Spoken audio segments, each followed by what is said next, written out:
Hello, I'm Gus Davis. And I'm Sam Elkins. Welcome to TMN Television on Thursday, October 24th. Tonight, we take a look at KTRM's first big concert. We also check out the next installment of our movie review segment, Real People. And don't forget to stay tuned for our Truman Sports Update. These stories and more tonight on TMN Television. You don't want to miss this.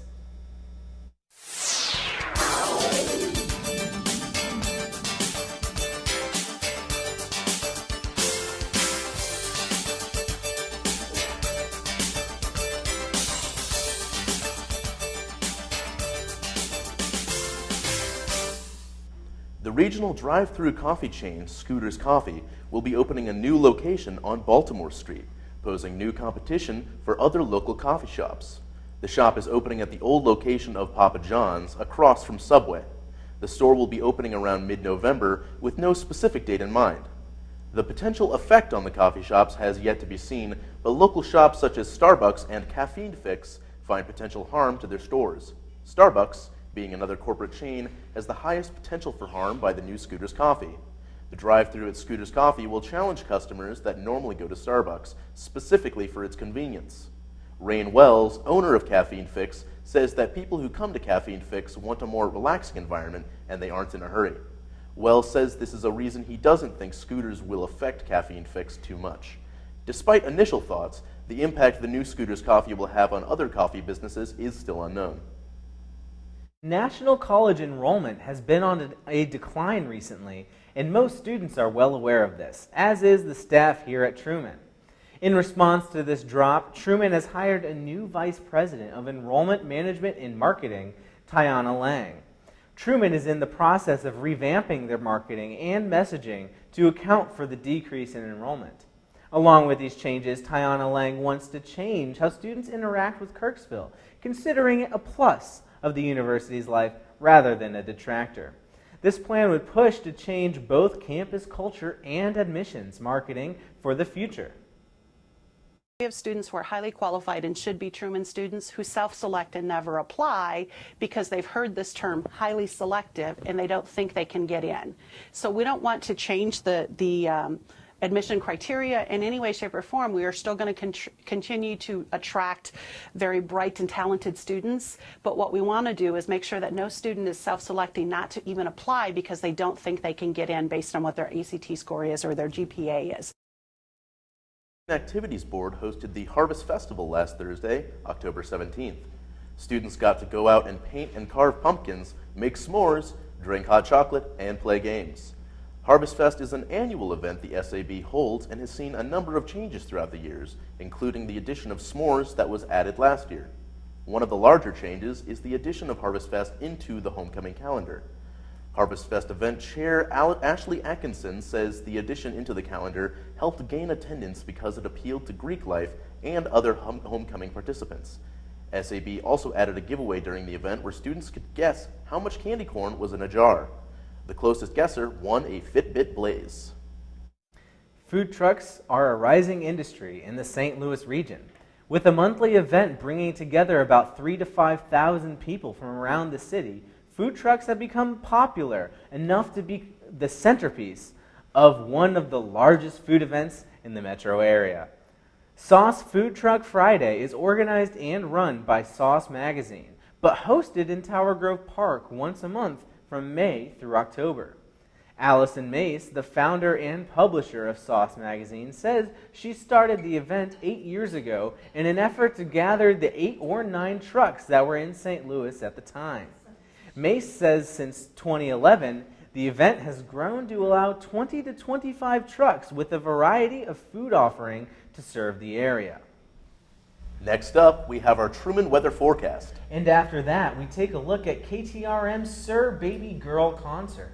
Stay tuned after the break.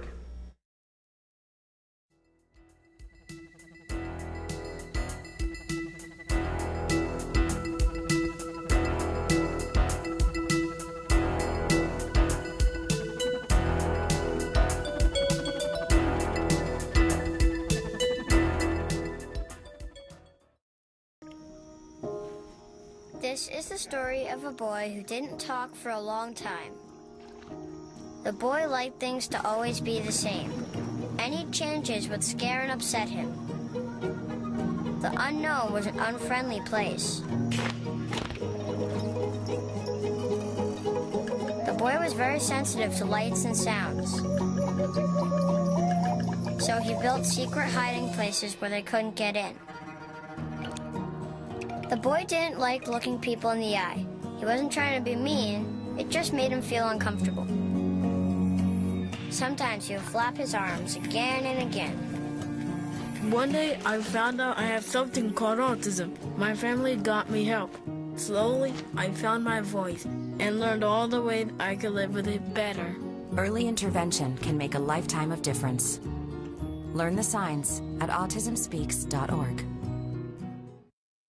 KTRM recently hosted a concert on October 3rd with headliner Sir Baby Girl. Here is TMN's Shane Anspaugh with the story. KTRM brought up-and-coming electro-pop musician Sir Baby Girl to campus on October 3rd, featuring dance pop musician Nissa opening. The event was held in the Sub Down Under, and tickets were $5. KTRM station manager Monica Falone says it's exciting to see more minority representation in music and to bring someone to campus who's so new and on the upswing. Wanted to see more representation for some different minority groups on campus, because in the indie scene right now, a lot of the best, most well-liked, well-received, and most innovative music is coming from artists that are part of different minority groups. So bringing Sir Baby Girl, who is a genderqueer, bisexual, sex-positive artist, was something that ticked a lot of the boxes for what people want to see and who's making good music right now. Sir Baby Girl was one of the new selections for the music catalog at KTRM. The radio station kept tagging her on Instagram, and eventually her manager reached out to bring her to campus.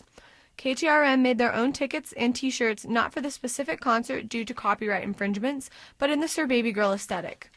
Fundraising for the concert was done through Truman Week.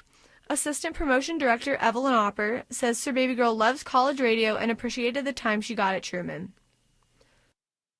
I do think it is really cool to have a campus radio station that might bring artists who are a little more underrepresented or just artists that are smaller and more indie. So I think we definitely bring a different lens on music that we bring here, but I don't think we should be the only people that bring music. Sir Baby Girl recently had a Rolling Stones article about her and is currently on tour. She was able to perform at Truman because of a large donation made by a former KTRM DJ. KTRM plans to do more large concerts in the future. For TMN Television, I'm Shane Anspaugh. Be sure to stay tuned after the break for our Truman Sports Update. Patriotism. It inspires passionate debate. It's worn like a badge of honor with good reason, because it means love and devotion for one's country. But what really makes up this country of ours? It's the people. To love America is to love all Americans. This year, patriotism shouldn't just be about pride of country. It should be about love. Love beyond age, sexuality, disability, race, religion, and other labels. Because love has no labels. The tennis team closed out its fall season after a matchup against Quincy University Tuesday, October 8th. Head coach Steve Smith said the team had a good meet against Quincy, with single matches being particularly exceptional. Smith said Morgan Ebby, Caprice Huitron, and Rachel Shelley all had solid matches against the Hawks, which allowed Huitron to win her first single of the year. Smith said despite the pressure, Huitron moved well, anticipated well, and hit the ball well to earn the win. He said the team has remained positive this season despite any losses. It was important for the team to secure some wins early on in the season because it encouraged and motivated the team for future play. The team will work on improving ground strokes, hitting the ball with pace, consistency, and getting the ball deep in the court. He said some players will be looking to change their serves while others might be working on movement or balance. The women's soccer team lost their 4-match winning streak Sunday after a goal was scored in overtime off a free kick. For the Maryville Saints, Stacy Muehling played the free kick into the 18-yard box where Alex Johnson was able to score a point. Before then, the game was statistically even. The Bulldogs had 4 shots overall, with Maggie Beam had 1 on goal during the overtime period. The Saints had 4 shots total, with all of them on net. This loss moves the Bulldogs down to 6-5 in the Great Lakes Valley Conference. For the final 4 games of their regular season, they will play at home. These games start Friday with Southern Indiana coming to Kirksville. The Truman State University cross-country team will begin their Great Lakes Valley Conference tournament this Saturday in Evansville, Indiana, at the Angel Mounds course with the University of Southern Indiana as host. This will be the men's 41st championship race and the women's 36th. The University of Indianapolis is the defending women's champion. Truman had their best finish as a team and were runners-up behind the University of Indianapolis in the team standings last year. The University of Indianapolis Greyhounds scored 63 points, with Truman at 103. It was the Bulldogs' best finish in a conference meet since 2009. Truman placed 8th as a team last year with 228 points, and Thomas Cormier was the top Bulldog finisher in 27th place. Cormier led the Bulldogs to a team championship in their last meet at Illinois College. Following the conference championships, Truman will return to Evansville on November 9th for the running of the NCAA Midwest Regional. That race determines the qualifiers for the Division II National Championships that will be conducted November 23rd in Sacramento, California. This has been your Truman Sport Update. Be sure to stay tuned after the break. I'll never forget the day our landlord called and said, "Read your lease. No pets allowed." My owner tells him my dog ate the lease, but that didn't work. And now I'm stuck in a shelter. But this pit bull is ready for a new crib. I'm loving, loyal, and play well with others. So don't be intimidated by all my muscles, because the biggest one I have is my heart. That's right, I said it.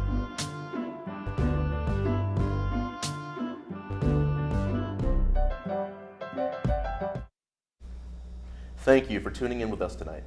For complete news coverage, be sure to stay tuned to KTRM, pick up a copy of the Index, and look at Detours Magazine's latest adventure online. Don't forget to also check out our news content on tmn.truman.edu. You can also follow TMN on Facebook and Twitter for breaking news updates. And if you missed part of our broadcast tonight, check out TMN TV on YouTube. If you've ever thought about being on TV, be sure to head on over to tmn.truman.edu/apply to fill out an application today. And be sure to stay tuned after the show for our segment Real People with Sam Elkins, where he will be discussing Zombieland Double Tap. From all of us here at TMN, thank you for tuning in and have a great rest of the week.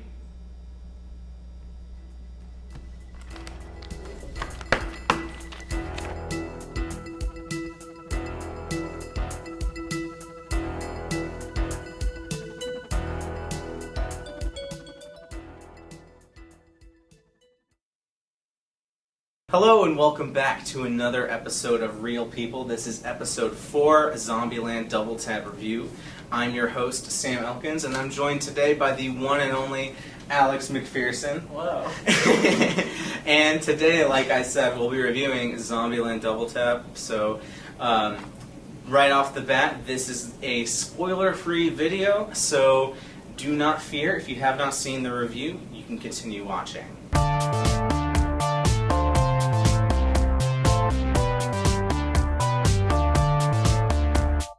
So, right off the bat, just some initial thoughts.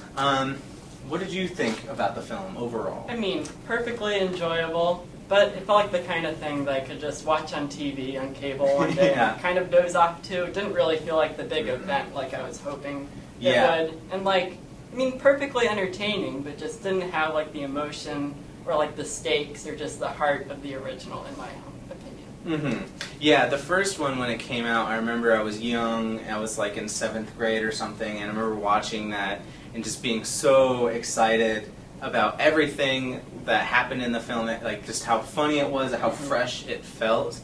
And then when this one came out, it felt like more of the same, but it didn't feel like it grew at all. It felt like it was still stuck back in 2009. But yeah, so let's start off with the good things, though. What are some things that you did enjoy about the film, generally? I mean, I enjoy like the self-referential humor. The action scenes were good because they obviously had a lot bigger budget for this. So those were fine. Mm-hmm. I like some of the new supporting characters, such as the doppelgangers. Even though they're only not in the movie that much. But Tom Middleditch. It felt like a zombie. Like it just resurrected a bunch of dead tropes from 2009 and then just made a movie out of it. So, what were you expecting going into Zombieland Double Tap? Well, I mean, I was looking forward to like reuniting with like these characters like Columbus, Tallahassee, Wichita, and Little Rock because I found them very endearing from the first film. Just looking at how they progress, like Tallahassee's become kind of like an overbearing father figure. Mm-hmm. Columbus has gotten a lot like more like brave, I guess, but also like self-centered and kind of just a jerk. Yeah. And Wichita, I don't know if she's really developed much at all from the first one. I mean, she makes some weird decisions in the movie, like especially early on. You're just like, this would make sense when like she first meets him, but like at this point, like 10 years later, I don't know. But it doesn't make any sense now. So. Yeah, and they never specify how long after the first film it takes place, so a lot of the things that happen are a little confusing. I think like when it's not like directly referencing like the first movie, the humor just, I mean, it's not bad, it's like entertaining, I guess, but it's like lowest common denominator, in my opinion. Yeah. Like there just doesn't seem to be much like commentary or like real like intelligence behind it. It just kind of like, I mean, it made like the small child sitting in front of me like laugh hysterically. And that's saying something. Madison. I saw a lot of critic reviews that were like, she's the highlight of the film. What? Really? I disagree. What are your thoughts? I mean, she was effective in that she was like supposed to be super annoying and stuff. So it's I mean, quite annoying. Yeah. But I mean, she had more scenes than like Little Rock did. It felt like, at least. No, she definitely did. Dragged on. I was like, well, they aren't even. She's just like a very like stale like caricature. Yeah. Like this dumb blonde. It was it was the quintessential dumb blonde from the mid to late 2000s, and that's one of those dead tropes from 2009. Just like lowest common denominator. Like, it doesn't even. I don't know. Like she was very effective. And the Zoe Dutch, who plays her, she did a terrific job in that role. It's just that character just felt so like I just wish they had done more with the character, like fleshed her out more or something, because she was just one note. She had one thing to do the whole time, which is be as dumb as possible. But yeah, overall, fun, mindless, very much like the zombies it depicts in the film. If you aren't looking for anything deep, you just want to have some fun at the movies, go watch it. Yeah, if you're a fan of the original, you might like it, but just keep in mind the only thing that's really advanced is the special effects and action scenes. Everything else is kind of stayed the same or gotten worse. Yeah. All right, everybody, that's all the time we have for Real People Episode 4 Zombieland Double Tap Review. If you would like to see the full spoilery review, you can check that out on TMN Television's YouTube page. Tune in next week for the Halloween special. But until next time, thanks for watching.